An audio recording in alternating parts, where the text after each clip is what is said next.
Critics of Scripture believe that the Adam character, so to speak, is a myth created by biblical authors to give an interesting but fanciful explanation of the origin of humanity.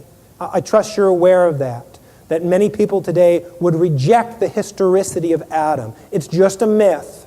It's just a fun way of talking about our family history. Sort of like Rudyard Kipling's Just So stories. Has anyone ever read Rudyard Kipling's Just So stories?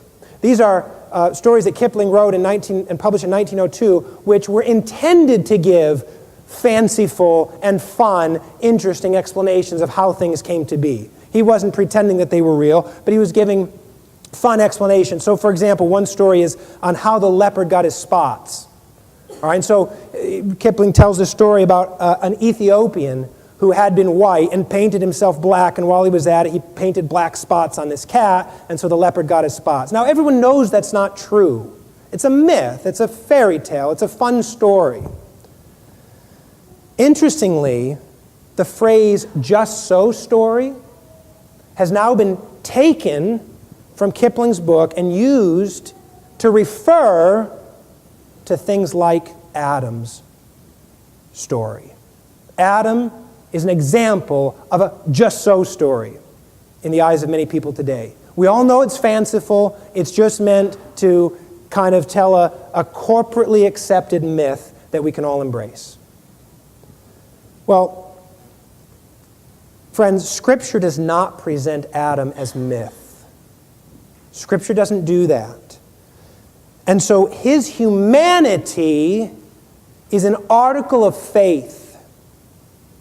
It's an article of faith. And to reject Adam's humanity is to embrace an article of unbelief. In fact, as we'll see later, it is to jettison the whole doctrine of salvation. Because the doctrine of salvation is based on a concept of imputation. That is, the work of one is applied to the work of many. And if Adam is a fable, then frankly, Christ might as well be a fable. And actually, if Adam's a fable and Christ is a fable, how do we know we're not all myths? How do we know we're even real if those two aren't real? Of course, such reasoning is utterly unsustainable. We can't start going around saying, well, we might all be myths. Who knows if this is even real? And start going back in history. Well, who knows if Jesus Christ was even real? Who knows if Adam was even real? It's not sustainable. We need to affirm Adam's reality. Make no mistake about it.